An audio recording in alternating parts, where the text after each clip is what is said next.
بسم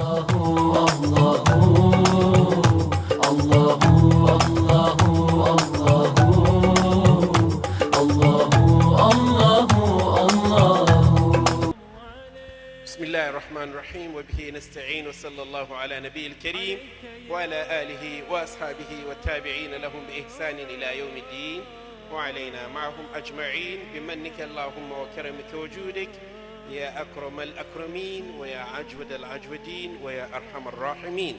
أما بعد أيها الإخوة والأخوات الأحبة في الله، السلام عليكم ورحمة الله تعالى وبركاته. All praise is due to Allah, the Lord of the worlds, and I bear witness that none deserve to be worshipped except Allah alone, the Lord of the worlds. He is one absolutely. He did not begin. He will never come to an end. He is absolute in knowledge. He is absolute in might, absolute in power, absolute in grace. And I bear witness that our leader and patron Muhammad is the messenger of Allah and his apostle. May Allah bless him and give him peace, including members of his household, his faithful companions, and all those who follow the guidance that he brought until the day of Qiyamah.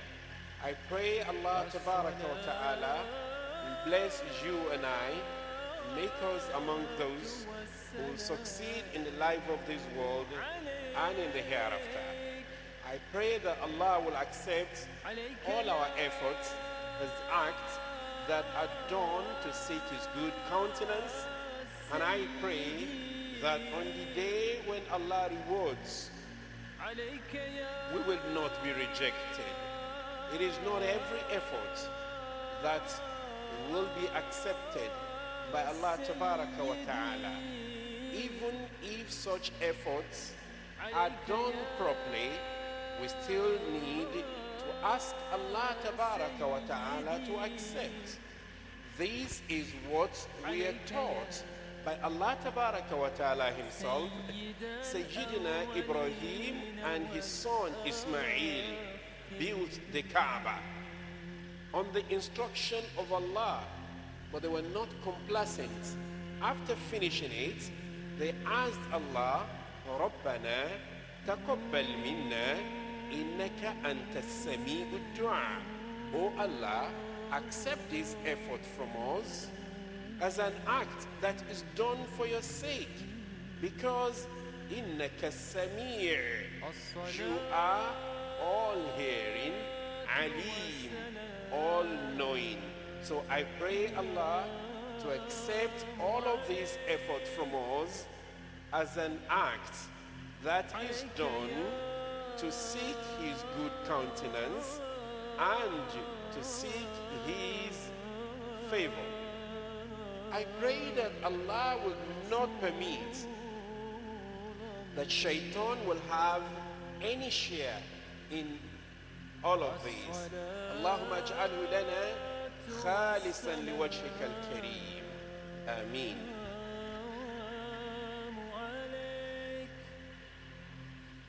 It is past Zuhr. Almost, the Zuhr is, it's almost 2 now. And I don't know how we're going to do it. I think it is sufficient that I have come. I am supposed to have been here much earlier, but I live in a place where knowledge is challenged. I live around Festac, and right now in that part of Lagos, knowledge is challenged because people drive from every direction. People coming from Apapa and people coming from Oshodi are driving on the same lane, such that those coming from Apapa are coming like this on the road, the lane that is supposed to go to Oshodi. And those who are coming from Oshodi are also driving on the lane that are supposed to be taken over by people coming from our Papa. What do we have? Stalemate and standstill. It is the ignorance that are the controllers and kings on that axis, and knowledge has taken a backseat. But let me say that knowledge is the universal heritage of man. Knowledge is the reason Allah Tabaraka wa Ta'ala has elevated man. Someone said, Alhamdulillahi kam ata wa kam wahaba min fadlihi sharrafa al-insana bil adaba. Allah elevated man because of knowledge. Without knowledge, we will be less than beasts. Without knowledge, Allah will not accept from us any act of worship, because knowledge is supposed to inform action. Allah extolled the virtue of knowledge so much so that He categorized the people of knowledge as a people that are specially chosen and blessed. يرفع الله الذين آمنوا منكم والذين أوتوا العلم درجات. In this verse of the Quran, Allah talked about faith, and He said the people of faith will be elevated as a result of their faith. وَالَّذِينَ أُوتُوا الْعِلْمَ دَرَجَةً. And those who are imbued with knowledge will have a degree above that. The shaitan is terrified with one single knowledgeable person, much more than 1,000 worshippers. Worship and knowledge, which is superior? 1 hour that is spent at night to acquire knowledge is better than the whole night spent in worship. The ink of the scholar is worth much more than the categorization of knowledge. 3, we are talking of the do's and don'ts of the acquisition and the utilization of knowledge. Islam believes that every knowledge, like the hadith of the Prophet ﷺ, al-hikmatu dhalatul mu'min haythu wajadaha akhazaha.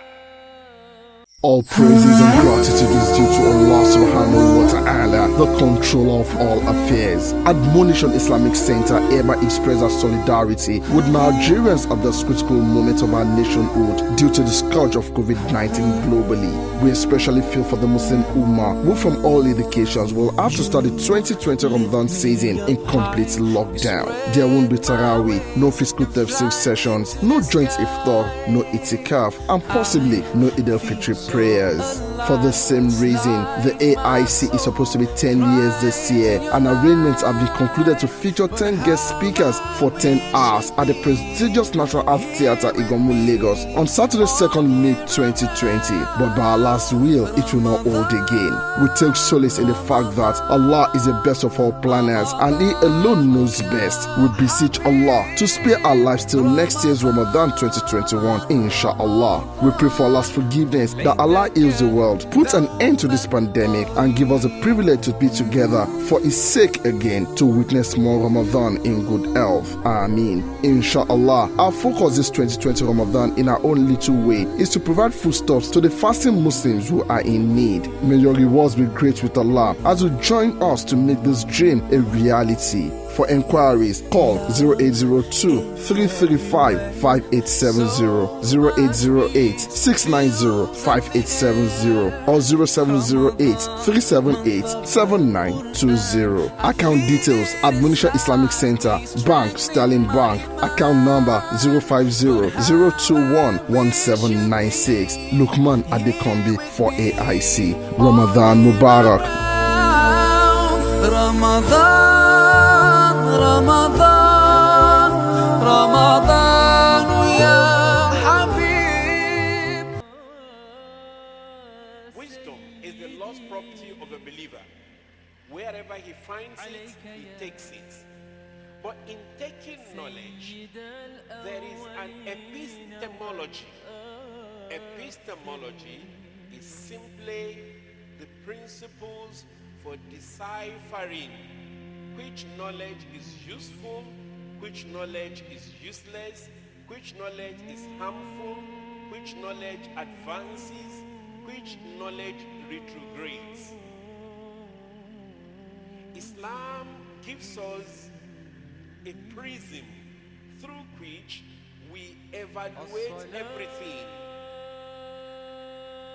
Islam sees knowledge as a universal heritage and gives us a manner of approach that is uniquely Islamic.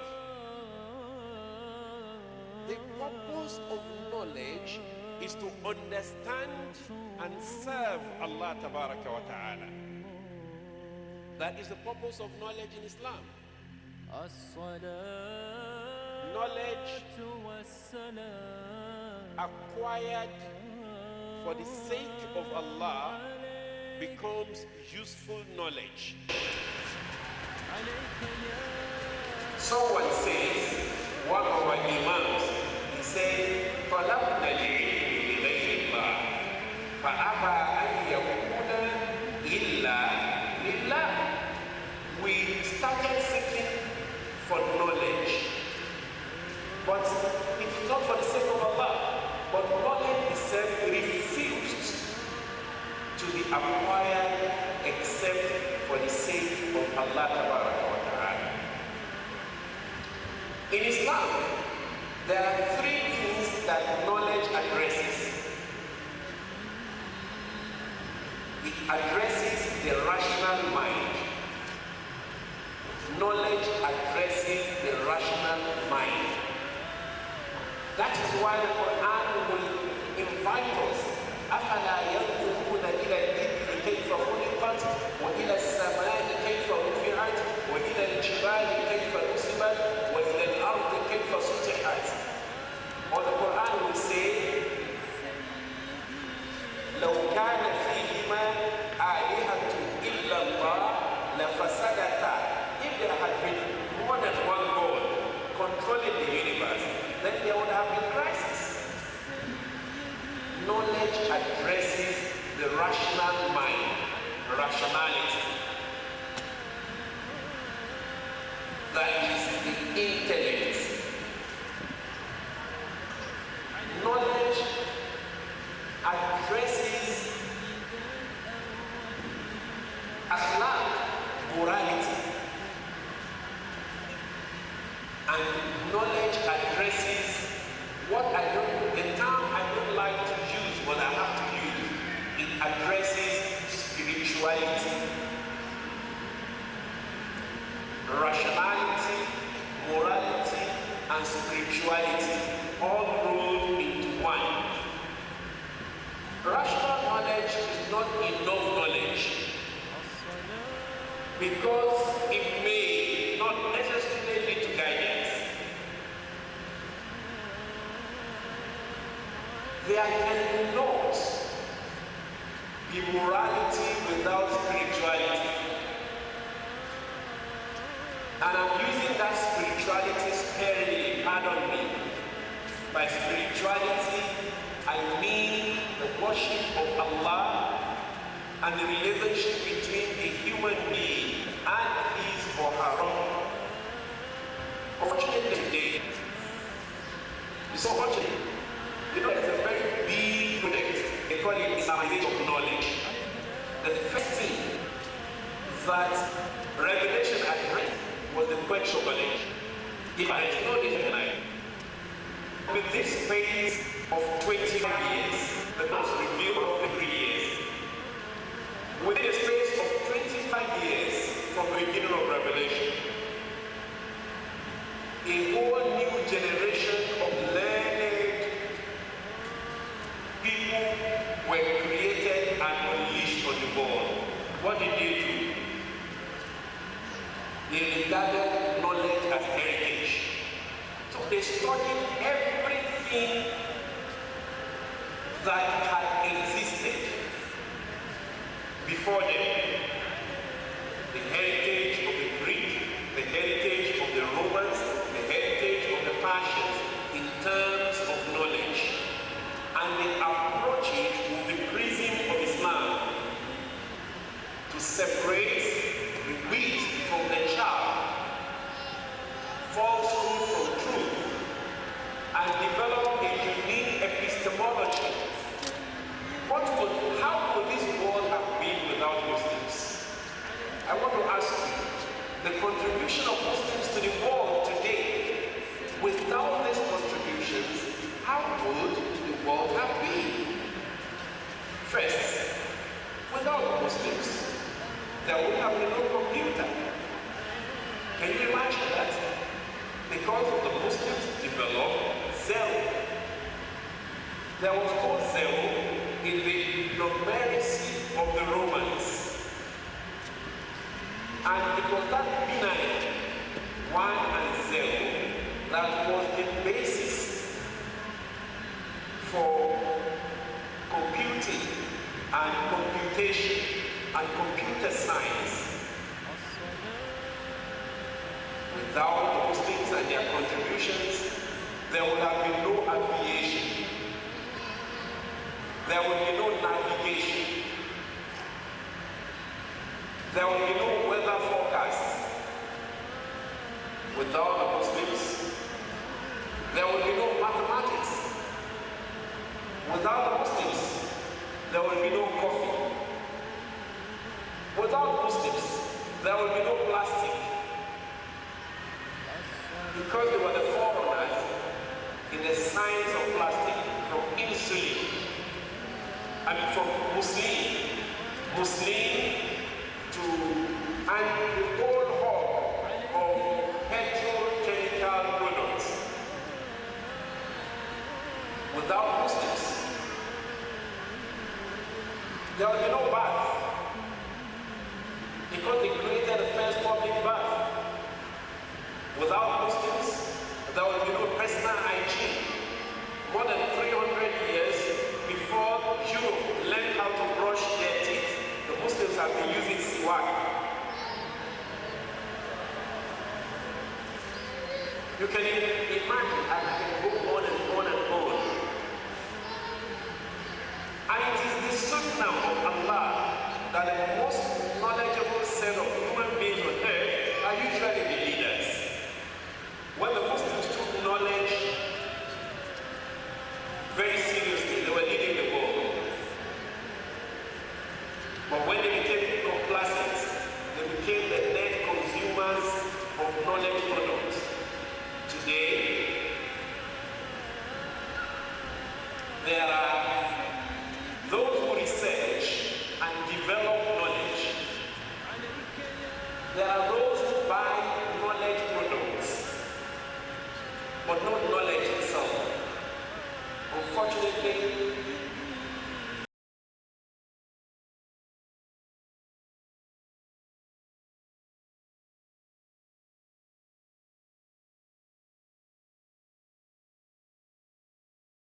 the overwhelming majority of people in the Muslim world buy the product of knowledge. Go to Dubai, you see the product of knowledge, not knowledge. Because they have a lot of money to buy the product of knowledge. You see metro, you see electricity, you see everything running, you see computerization. They have enough money to buy the product of knowledge, not knowledge itself.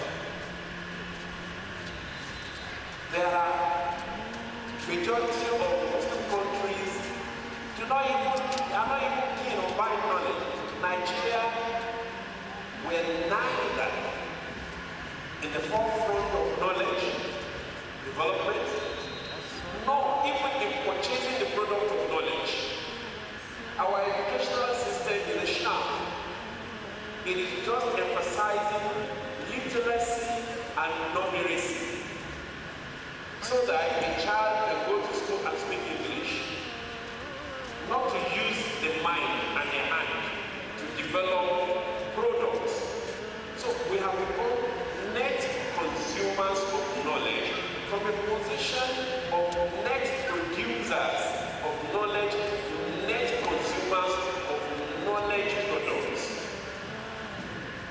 There is still even a third category.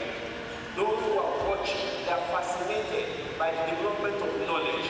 They are neither participating in its development nor participating in its deployment. Without knowledge, our deed, our practice will be incorrect and inconclusive, because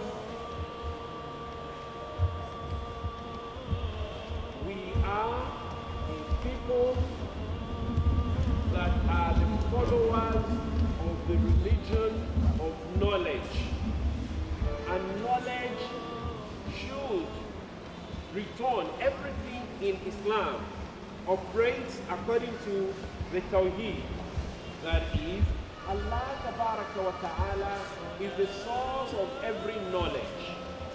Of course, I wanted to talk about knowledge of the Fardul Ain, knowledge that is Fardul Kifaya, and but we don't have the time for all of that.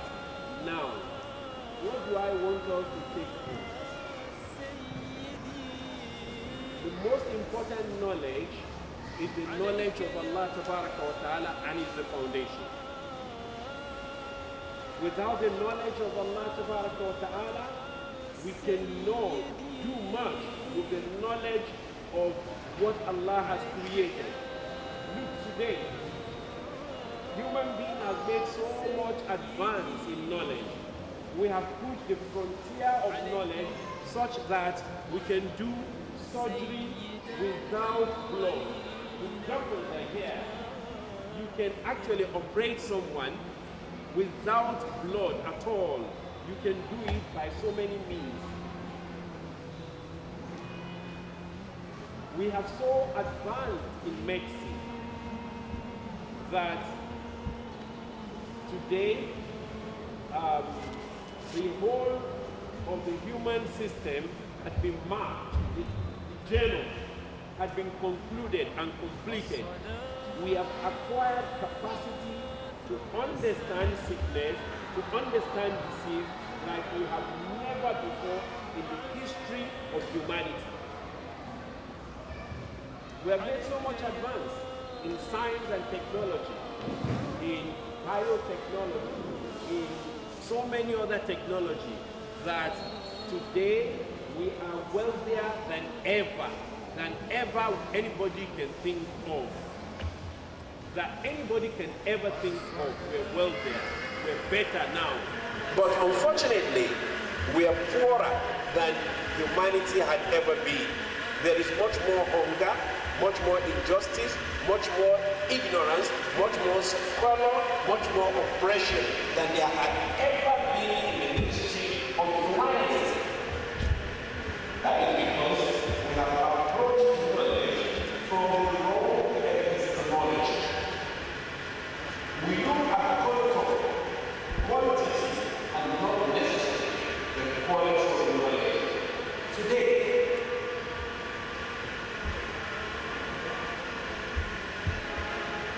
very soon, I can say close to 70% probably the kind of knowledge medical person. But at some stage in our lives, close to 70% of us will be on prescription medication. So the emphasis is not on treatment. The emphasis is on management. There is a commercial tinge to this. Researches are not being focused towards treatment, cure, but management. Why? Because that is what will ensure steady income for the pharmaceutical companies. And if there's a cure, the cure is suppressed. The cure, that will send pharmaceutical companies out of business. This is how not to approach knowledge from the viewpoint of Islam. Everything comes from Allah. I'm not saying you don't have a right, to make money out of your discoveries or inventions, but not to the extent that you hold humanity in its entirety to ransom.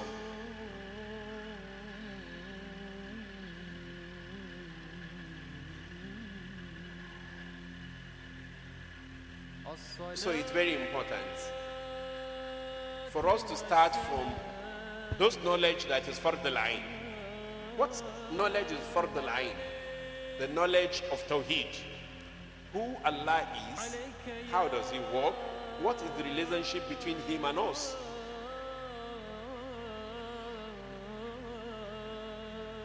The knowledge of the Quran. These are knowledge that becomes the responsibility of individuals. The knowledge of the Quran, not to expertise, but you must have a functional knowledge of the Quran. What is the functional knowledge of the Quran? Understand the message that the Quran is giving to you.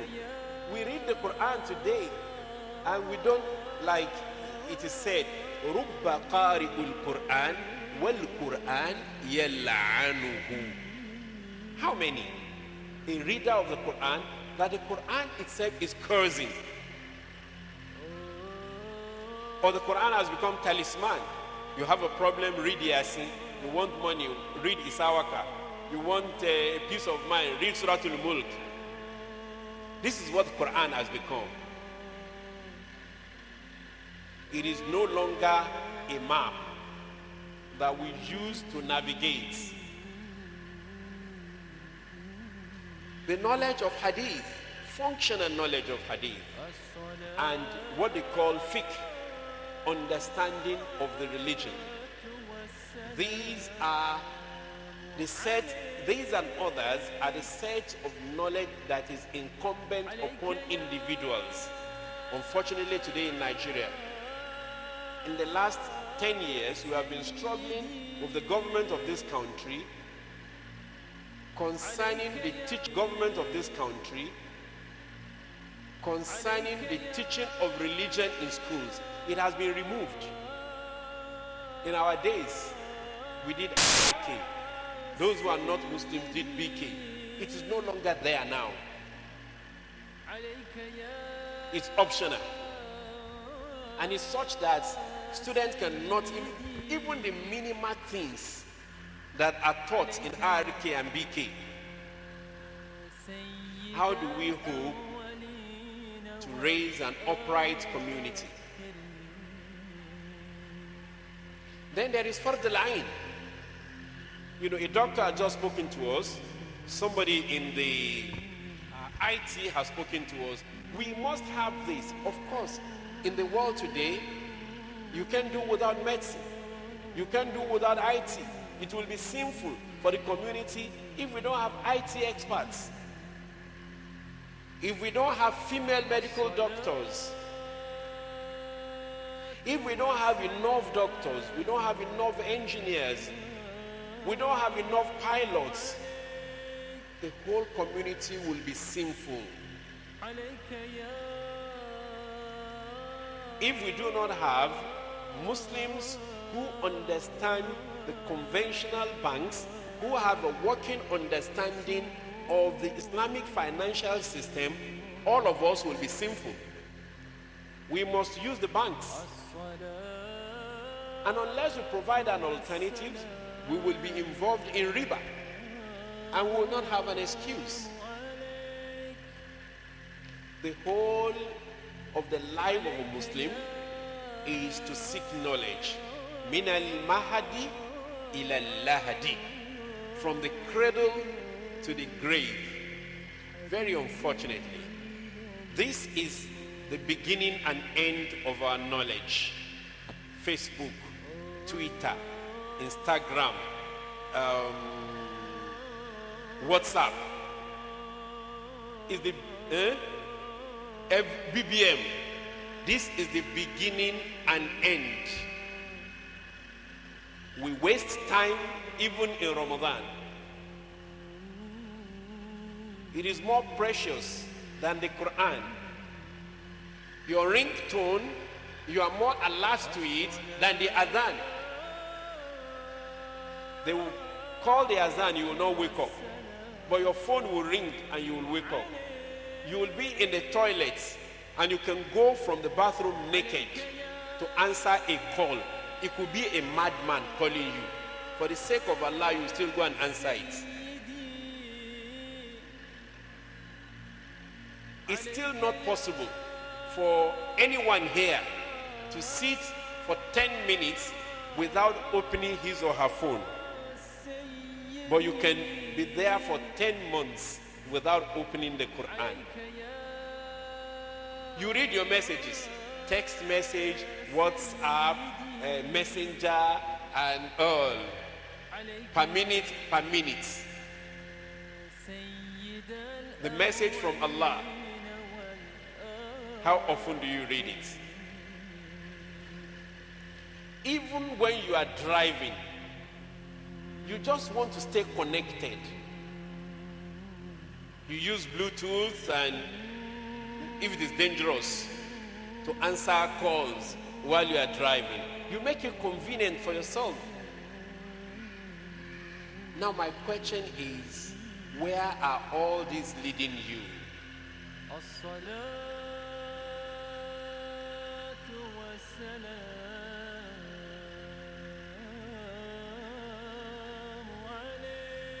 Today, even the pepper seller has learned the basics of how to operate the cell phone. But I'm just afraid for us. I'm sure all of us have the Quran here in our phones, Abi, downloaded, including tafsir. Don't you think this thing will come on the day of judgment and argue against us?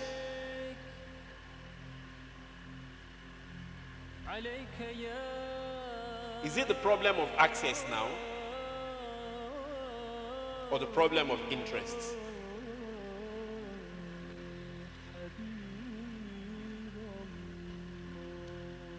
Islam attained greatness as a result of devotion to knowledge.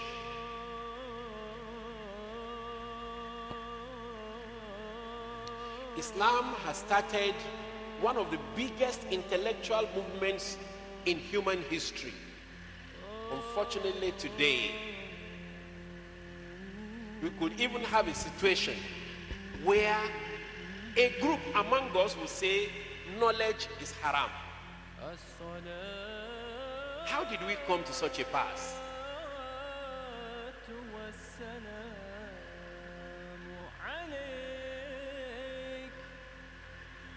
Out of all of us that are here, how many of us are really involved in active learning or active teaching?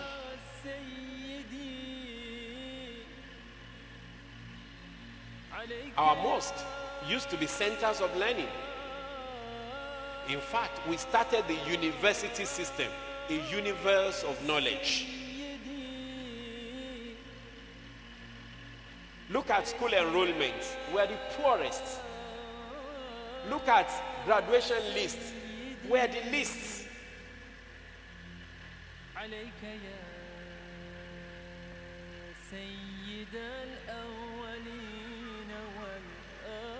I can tell you because I'm close to those who are involved in Islamic finance. I may not be involved myself, I'm close to those who are involved. I can tell you that some of the experts today are non-Muslims. If you have 10 PhDs in Islamic finance, 7 will be non-Muslims.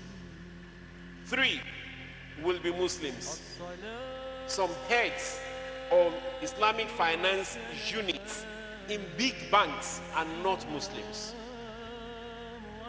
When you meet them at conferences, you will be stunned.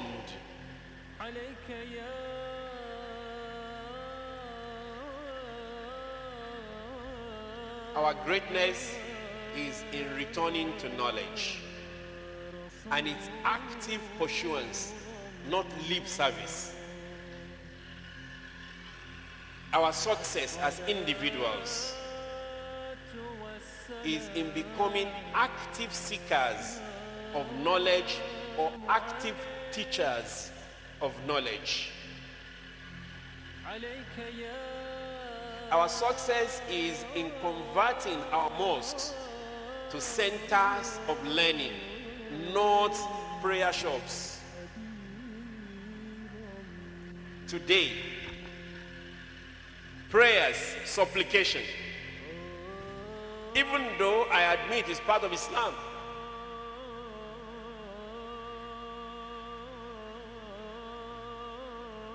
has become the most important part, the most important activity in our mosque. Knowledge has taken the back seat, and therefore we as a community have also taken the back seat.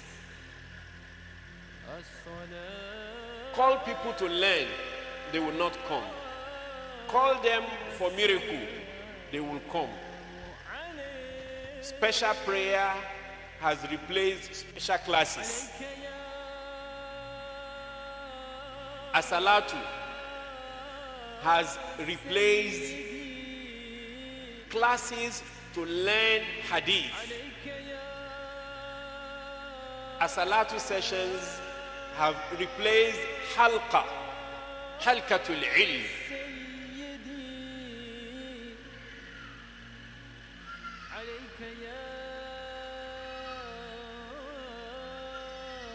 What manner of a community is this? Is this really what the community of Muhammad sallallahu alaihi wasallam should be like? The teachers of knowledge are not honored. Schools that our children attend, like someone said a while ago, we complain and complain and complain and complain, but we refuse to act. For how long are we going to be able to do this? You complain that schools, if you go there, there is Christian influence. Do you think Christians will bring their money to invest in education and educate your own children for you? The choice, of course, is ours. To continue to agonize or to decide now to organize. سبحان ربك رب العزة عما يصفون وسلام على المرسلين والحمد لله رب العالمين.